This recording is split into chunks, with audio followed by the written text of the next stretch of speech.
Let my voice guide you to a relaxed state. And each sound you hear will help you to relax more and more, deeper and deeper. We're all one, so I knew you were me, we're all, so in a sense you could interchange that. You could, but you know, what I have read and understood in these seminars and classes is, you get a separate message. In fact, when Dr. Hulen started, he just said, I love you. He's evolved. Joe Vitale has added these other 4 phases because his superconscious came back and said, you add these also. So if that is what is your superconscious is telling you, that's what you should do.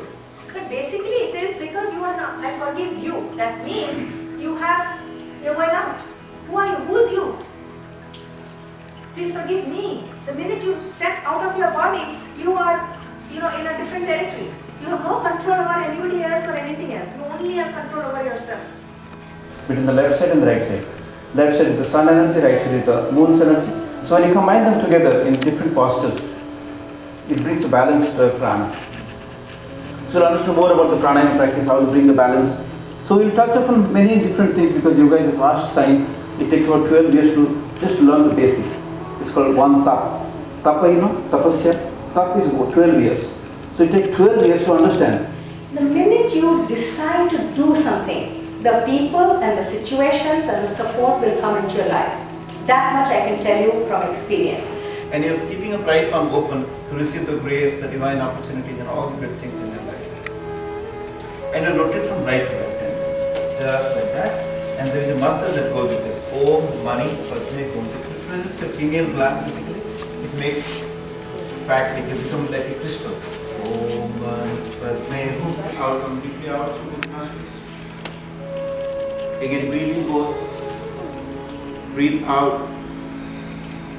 One more time, breathe in through both the nostrils. Now close your right nostril with your thumb and exhale to the left. One of the sign of the breath balance. Both the nostrils, taking equal volume of air in, and both the nostrils taking equal volume of air out. So when you bring that practice, you attain this homeostasis practice, this equanimity. On its go. So you will be peaceful and you will be indulged into higher things in your life. That is what the possibilities that can happen.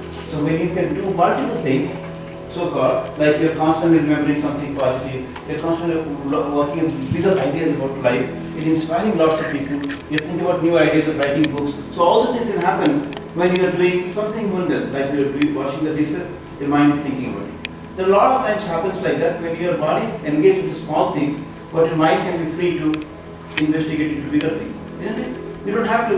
Because of our different interactions with different people in many lifetimes, we generate memories. And many of those memories we are not able to settle or release. So we carry it lifetime after lifetime after lifetime until you release them. They are stored in your subconscious. The sense of asking for forgiveness, because you're not giving a direction to God.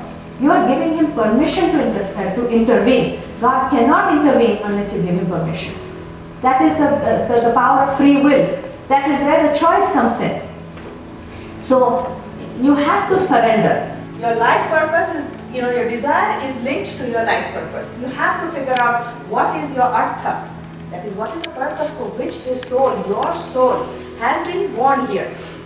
And until you find that, you will not be able to have either a joyful life or an abundant life. Sorry. Talked about we as a soul choose our parents. So then as a soul, are we also choosing which community we want? We are actually being part of them as well. Absolutely. Because that's how when we're talking, not totally in a box, but overall south and north or east communities we are talking. You have to. When you have these things about money, you do two things. Either you are waiting to be rescued, waiting for permission, validation to go out and live your life purpose, or you overdo it. I don't need anybody's help, I don't need anybody's support, I can do it on my own. Both ways are imbalance. We build the space, you can think. The mind zeroes down. What is after space? The space remains within your mind. There is nothing you can think without thoughts. Every thought comes from your mind. So the space, the universe, everything that you can think about is residing in your mind. Nothing is beyond the mind. I was always thinking, I don't know. So doesn't matter what I do. No, I work. I work in I work as a teacher, which has its own stresses and its problems and its challenges. So my bad. I slog like a...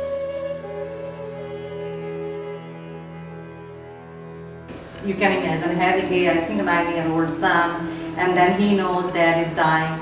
So the way Manoj ji taught me how to deal with difficult time without family. I don't have any family member here, just all friends like you. They did help. I will recommend everybody, any rainy days or even shining days. Drinking to a fire hose, like they say, right? There was just so much, and I was like, I want more. Like it was sort of like, just being so overwhelmed with it. But at the same time, when I was reflecting, the two key things that I take away, and I think one was just, I really like the idea of remembering that there are all these streets that we have, right? So then we have to nurture each street to get to the joy within. So then I'm doing all these other things, but it sort of brought it all into one picture that, oh yes, I'm doing yoga, that's for my physical thing. I'm doing pranayama, that's the next layer. I'm doing, meditation, so that taking care of it, and then you see, yes, that's where the joy comes. This is the best description and best explanation that I've heard of a lot of the Vedanta philosophy that I have heard of before. But this is the time where it made sense to me, and I don't know because I was in sync this time, but I think it's because the way Nita explained it and the way Manoj explained, it totally makes sense.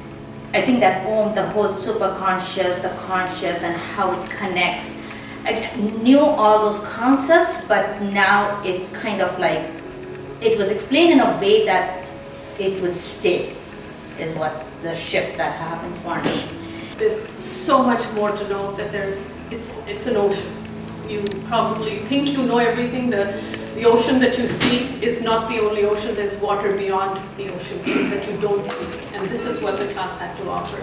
Drawn from Hinduism, from Buddhism, and from all the ancient religions, but presented in a manner without any religious overtones. Brings all of Eastern philosophies together with modern management, modern ways of living our life. So this is the real art of living. And actually, the techniques and toolkits that you guys have shared in the last couple of days, they are something of abundant value. We need reminder to use them.